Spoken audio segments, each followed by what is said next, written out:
दोस्तों आप सभी का आज के वीडियो में बहुत बहुत स्वागत है और आज का टॉपिक है 7 C's ऑफ कम्युनिकेशंस। तो चलिए अब हम टाइम बिना वेस्ट किए वीडियो को करते हैं स्टार्ट। और जो भी फ्रेंड्स हमारे MBA पढ़ रहे हैं, BBA में हैं या जिनको कम्युनिकेशन में 7 C's की जानकारी चाहिए, उनके लिए वीडियो बहुत ही आनंददायक होने वाला है। तो चलिए 7 C's ऑफ कम्युनिकेशन अब हम आगे पढ़ते हैं। तो दोस्तों 7 C's ऑफ कम्युनिकेशन होते क्या है, वन बाय वन हम इसके बारे में एक्सप्लेन करेंगे। और दोस्तों आज के वीडियो अगर आपने पूरा अच्छी तरह देख लिया, समझ लिया, तो मैं इस बात की गारंटी देता हूँ कि आप किसी भी एग्ज़ाम में अपने मन से आप इस टॉपिक के सिर्फ एक वर्ड आपको याद करना पड़ेगा और अंदर का जो मटेरियल है आप अपने मन से ही लिख सकते हैं। तो चलिए दोस्तों हम डिटेल में इसको समझते हैं। 7 C's ऑफ इफेक्टिव कम्युनिकेशन जो हमारा टॉपिक है, इसमें पहला हम जो पॉइंट है वो पढ़ेंगे कंप्लीटनेस। दोस्तों 7 C's में से जो पहला C है वो आपका दर्शाता है कंप्लीटनेस, मतलब पूरा कंप्लीट हो गया। अब ये होता क्या है कि कोई भी हम कम्युनिकेशन करते हैं, जब हम किसी से बातें करते हैं, चाहे हम लिखकर बात करें चाहे बोल के बात करें, आपकी ऑडियंस जो होती है उस तक अगर आपका मैसेज पूरा का पूरा नहीं पहुंचेगा तो आप खुद बताइए दोस्तों वो क्या समझेगा। एग्जाम्पल के लिए आप ये बोलना चाह रहे हो कि मैं दिल्ली जाऊंगा, लेकिन आपने क्या किया, आप बोलो कि मैं पैकिंग कर लेता हूँ, रिजर्वेशन करा देता हूँ और मैं कपड़े पैकिंग कर रहा हूँ। आपने बोला अरे मुझे जल्दी निकलना है। आप जमाने भर की अपने श्रोतागण को बातें बोल रहे हो, मैं आपको एक प्रैक्टिकल बता रहा हूँ, लेकिन आपने जो मेन मुद्दा है वो बताया नहीं कि मैं दिल्ली जा रहा हूँ, और आप जमाने भर की बातों को घुमाते जा रहे हो। तो लोग कुछ समझेंगे नहीं समझेंगे। या फिर आपने बात को ही आधा किया, चाहे आप पर्सनल लाइफ की बात करो चाहे प्रोफेशनल बात करो, चाहे आप किसी बहुत बड़ी असेंबली में स्पीच दे रहे हो या अपने बॉस के साथ बात कर रहे हो, चाहे आप ईमेल लिख रहे हो, स्कूल हो कॉलेज हो कहीं भी हो, दोस्तों मैसेज जो आपका कम्युनिकेशन है वो पूरा कंप्लीट तो आपको देना ही पड़ेगा। जब तक आप अपनी बात को कंप्लीट किसी को नहीं समझाओगे आपकी ऑडियंस आपको नहीं समझने वाली, और जब तक ऑडियंस आपकी बातों को पूरा नहीं समझेगी वो आपको सीरियस नहीं लेगी और आप जो इम्पोर्टेंट बात करने वाले हो उसका कोई मतलब नहीं रहेगा। और दोस्तों एक चीज़ मैं आपको बता दूं कि बिजनेस में हर छोटी सी छोटी बातों का बहुत बड़ा महत्व होता है। आपने एक इम्पॉर्टेंट डील डिस्कस किया लेकिन उस इम्पॉर्टेंट डील के बारे में कंप्लीट जानकारी नहीं दिया, बेकार हो गया। एग्जाम्पल के लिए कल एक मीटिंग आप अरेंज करने वाले हो और उस मीटिंग में आप डेट डालना भूल गए कि ये किस डेट पे हमें मीटिंग करना है, तो आपका मैसेज ख़त्म। एग्जाम्पल के लिए दोस्तों आप एक मीटिंग करने वाले हो और मीटिंग में आपने ये नहीं डाला कि मुझे मीटिंग किस डेट पे करना है, मतलब आपने जानकारी अधूरी छोड़ दिया। चाहे ये बात आपने बोलकर बोली हो चाहे आपने लिखकर बोली हो, दोस्तों आपका कम्युनिकेशन तो बेकार हो गया। आप चाह रहे थे कि आपकी मीटिंग को अटेंड करने के लिए 50 लोग आए, लेकिन आपकी बात को सुनने के लिए, आपकी बात को समझने के लिए उनके पास मैसेज ही नहीं पहुंचा। उनके पास सिर्फ इतना मैसेज पहुंच गया कि मीटिंग करने वाले, कब करने वाले नहीं पहुंचा, और आपको मीटिंग कल ही करना था या आज शाम को करना था। तो आप समझ सकते हैं कि आपका तो नुकसान हो गया। So that is called first C। आपकी जो जानकारी है वो पूरी की पूरी होना चाहिए, मैसेज में कंप्लीट जानकारी लिखिए। दूसरा पॉइंट है हमारा कंसाइसनेस। अब ये होता क्या है दोस्तों, किसी बात को लंबा चौड़ा रूप से समझाने का मतलब कुछ नहीं रह जाता। जितना शॉर्ट एंड स्वीट, छोटे से वर्डों में बड़ी बात को कहना, ये एक व्यक्ति को आना चाहिए। आपको ये कहना है कि कल मैं एक मीटिंग अरेंज करने वाला हूँ, आप सीधा लिखिए कि मुझे कल एक मीटिंग करना है, टाइम इतना है, 2 बजे 3 बजे 4 बजे 5 बजे। अब बात आपकी ख़त्म हो गया। आप अगर इस मैसेज को घुमाते रहोगे तो आप जो कहना चाह रहे हो वो नहीं कह पाओगे, फालतू बातों में आपका टाइम वेस्ट हो जाएगा। और बिजनेस में किसी के पास टाइम नहीं होता। आज की प्रोफेशनल लाइफ में आप देख रहे हो कि दोस्तों लाइफ इतनी बिजी हो गई है, किसी के पास में 1 सेकंड के लिए टाइम नहीं है, और आप मेल लिखते हो या मैसेज किसी को भेजते हो वो 10 लाइन का भेजते हो। तो 10 लाइन का मैसेज न भेज के आप 2 लाइन में समझाओ कि आप क्या कहना चाह रहे हो, जो कि मैंने आपको डेफिनेशन में समझाया है। डेफिनेशन में आप देखेंगे short and essential message in limited words, कम शब्दों में ज़्यादा जानकारी देना, यही होता है कंसाइसनेस। तो उम्मीद है समझ में आ रहा होगा। अब हम अगला पॉइंट देखते हैं और हमारा नेक्स्ट पॉइंट है कंसिडरेशन। दोस्तों ये बहुत ही ज़्यादा इंपॉर्टेंट पॉइंट है। अब आपको ऐसा क्या इंपॉर्टेंट है इसमें? दोस्तों एग्जाम्पल के लिए मैं एक व्यक्ति को पढ़ा रहा हूँ या मेरे सामने 100 लोगों की ऑडियंस बैठी हुई है। अब मेरे पास माइक है, मैं उनको समझा रहा हूँ। ध्यान से सुनना दोस्तों इस पॉइंट को। और वो सारे के सारे जो लड़के हैं वो हैं 10th पास या 12th पास। अब मैं उनको जब समझाऊंगा और मैं इंग्लिश बोलकर उसको समझा रहा हूँ, hello friends, how are you, what you doing. अब इन 10th पास या 12th पास लड़कों को हमारी जो ऑडियंस है इंग्लिश समझ में नहीं आती है और आप इंग्लिश में समझाए जा रहे हो, तो आपका जो ट्रेनिंग देना है या आप जो इवेंट करने गए हो वो तो फेल हो जाएगी, उसका कोई महत्व नहीं रहेगा। तो सबसे पहले हमें ये चेक करना पड़ता है कि हमारी ऑडियंस किस लेवल की है। तो हमें जिस भाषा के लोग, मतलब कहना चाहिए कि जिस तरह की ऑडियंस है, जिस तरह के लोग हैं, उसी की तरह हमें बनना पड़ेगा। आपकी ऑडियंस अगर कम पढ़ी लिखी है तो हमें उस तरह की शब्दों का, टर्मिनोलॉजी, वर्ड्स का यूज़ करना है कि वो आराम से समझ सके। और अगर आपकी ऑडियंस बहुत हाईली एजुकेटेड है, मान ली MBA BTech वाले लड़कों को अगर आपको ट्रेनिंग देना है और फिर आप बच्चों वाली लैंग्वेज में पढ़ाओगे तो भी आप अच्छा नहीं समझा पाओगे। तो दोस्तों ये हमें चेक करना बहुत ज़रूरी है।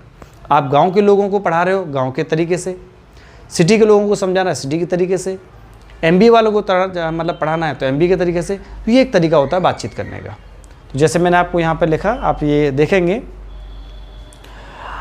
आपको क्या क्या पॉइंट्स रखना है कि ऑडियंस का पॉइंट ऑफ व्यू क्या है, बैकग्राउंड क्या है, उनका माइंडसेट क्या है, उसका एजुकेशन लेवल क्या है। कोई भी चीज़ लिखने से पहले आप किसी को मैसेज लिखते हो, आप किसी को बोलते हो, तो सबसे पहले ये देखो कि हम क्या करने जा रहे हैं, किसको भेज रहे हैं। जब तक आप ये नहीं चेक करोगे आपका मैसेज बेकार ही हो जाएगा दोस्तों। उम्मीद है आपको अच्छी तरह समझ में आ गया होगा और मैं आपको एग्जाम्पल दे सकता हूँ अगर आपको ये नहीं समझ में आया हो तो। और चीज़ मैं आपको एक चीज़ और बताना चाहूँगा, टेलीविज़न पे एड्स आते हैं हमारे, जो एडवर्टीज़मेंट आते हैं, तो ऐड में देखा होगा कि हिंदी भाषा में ऐड बनाए जाते हैं।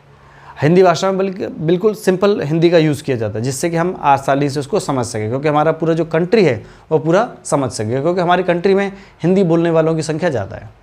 वहीं अब मान लीजिए वो मैसेज संस्कृत में समझाया जाए या किसी अलग भाषा में समझा जाए तो जो एडवर्टीजमेंट टीवी पर आते हैं वो किसी को समझ में नहीं आएगा। बहुत कम ऑडियंस उस बात को समझ पाएगी।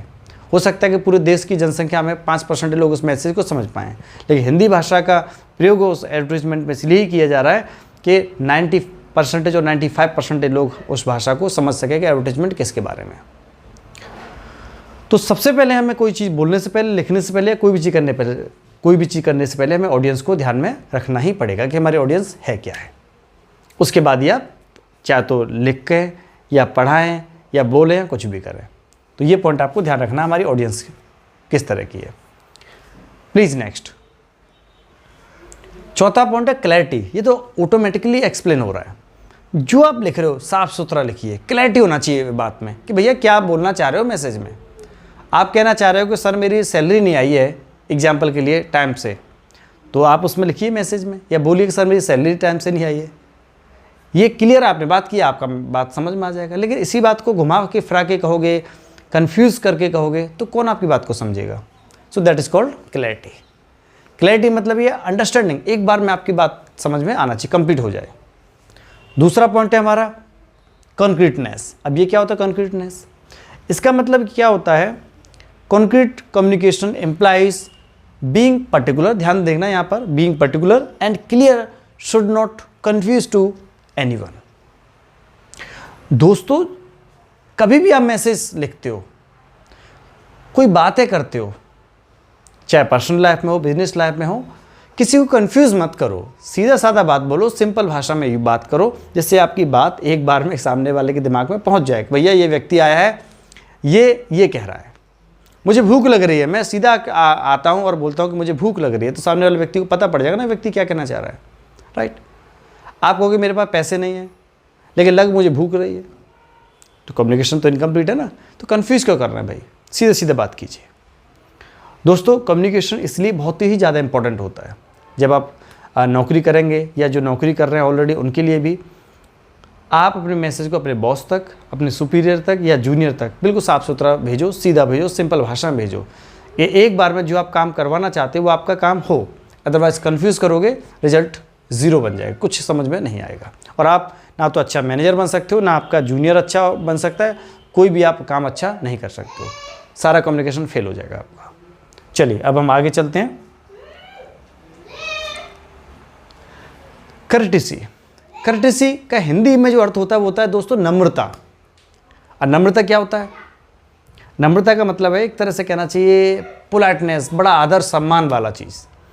जब हम किसी को मैसेज करते हैं, राइट, हमें अपने पिताजी को मैसेज करना है या हमें अपने कंपनी के बॉस को मैसेज करना है, वो हमसे सीनियर हैं, तो हमेशा रिसीवर को ध्यान में रखते हुए मैसेज करना चाहिए, वर्ड्स को यूज़ करना चाहिए, कहीं उससे बुरा तो ना लग जाएगा। हो सकता है कि हमारे सीनियर को बुरा लग जाए कि आपने ऐसा वर्ड उनके लिए यूज़ कर लिया। एग्जाम्पल के लिए हम अपने बॉस को मैसेज कर रहे हैं, तुम कैसे हो। तो अब मैं कर्टेसी को शॉर्ट में आपको समझाना चाहूँगा, इसका निचोड़ कि कर्टेसी में जो मैसेज भेजा जाता है वो अपने रिसीवर को ध्यान में रखते हुए भेजा जाता है। और कर्टियस जो मैसेज है वो पॉजिटिव होना चाहिए, साथ साथ में अपने ऑडियंस को फोकस रखते हुए ज़रूर भेजना चाहिए कि हमारी ऑडियंस किस प्रकार की है। ना जब हम मैसेज भेजते हैं किसी को तो हमें ये याद रखना है कि हमारा जो रिसीवर है, जो वर्ड्स हम यूज़ कर रहे हैं, कहीं हमारे रिसीवर की इंसल्ट तो नहीं हो रही है, कहीं उसे बुरा तो नहीं लग जाएगा। तो बड़े सिलेक्टेड वर्ड्स का हमें यूज़ करना चाहिए जिससे कि हमारा जो रिसीवर है, जब हम उसे हमारा मैसेज मिले तो उसे बहुत अच्छा फील हो। इसी को बोलते हैं कर्टेशियस। दोस्तों अब हम देखेंगे लास्ट हमारा पॉइंट, करेक्टनेस, जो हमारा लास्ट 7C का पॉइंट है, जो कि ऑटोमेटिकली सेल्फ अंडरस्टूड है, करेक्टनेस इन कम्युनिकेशन। दोस्तों जब आप किसी से कम्युनिकेशन करते हो, आप कुछ लिखते हो या कोई भी कम्युनिकेशन मैसेज आप कर रहे हो, तो उसमें आपकी कोई भी ग्रामेटिकली मिस्टेक्स नहीं होना चाहिए। ना तो ग्रामर की मिस्टेक होना चाहिए, ना कोई वर्ड रिलेटेड मिस्टेक्स होना चाहिए कि आपको वर्ड का यूज़ प्रॉपरली करते नहीं आ रहा है और आप किसी से बातें कर रहे हो, मैसेज लिख रहे हो, ईमेल कर रहे हो और आप गलत तरीके से बोल रहे हो, तो आपकी भाषा जो आप कहना चाह रहे हो वो सामने वाले व्यक्ति तक पहुँचेगी नहीं। और दोस्तों मैं एक चीज़ प्रैक्टिकली आपको बताऊंगा कि अगर आप कोई मैसेज परफेक्ट लिखते हो जिसमें विदाउट मिस्टेक्स, कोई गलती नहीं है, उसका आपकी ऑडियंस के ऊपर एक पॉजिटिव इम्पैक्ट पड़ता है, पॉजिटिव प्रभाव पड़ेगा। और आप वहीं अगर गलतियां करते हो मैसेज में, ग्रामर मिस्टेक कर दिया, एग्जांपल के लिए सेंटेंस में मिस्टेक्स कर रहे हो, हिंदी लिख रहे हो तो हिंदी में मिस्टेक कर रहे हो और इंग्लिश लिख रहे हो तो इंग्लिश में मिस्टेक्स कर रहे हो, तो सामने वाली ऑडियंस पर आपका नेगेटिव इंप्रेशन पड़ेगा। तो उम्मीद है दोस्तों आपको सारे पॉइंट्स अच्छी तरह समझ में आ गए होंगे। ये है हमारा 7Cs ऑफ कम्युनिकेशन। और दोस्तों वीडियोज़ अगर आपको अच्छा लगा तो शेयर सब्सक्राइब जरूर करें। और कम्युनिकेशन का जो बाकी सिलेबस है हमारे, आप अलग अलग वीडियोस में आप देख सकते हैं, जिसमें BBA MBA का पूरा पार्ट कवर हो जाएगा। आपका बिजनेस कम्युनिकेशन जो बुक होती है उसका पूरा सिलेबस इसमें फिनिश हो जाएगा। तो दोस्तों वीडियो अच्छा लगा हो तो शेयर सब्सक्राइब जरूर करें। धन्यवाद।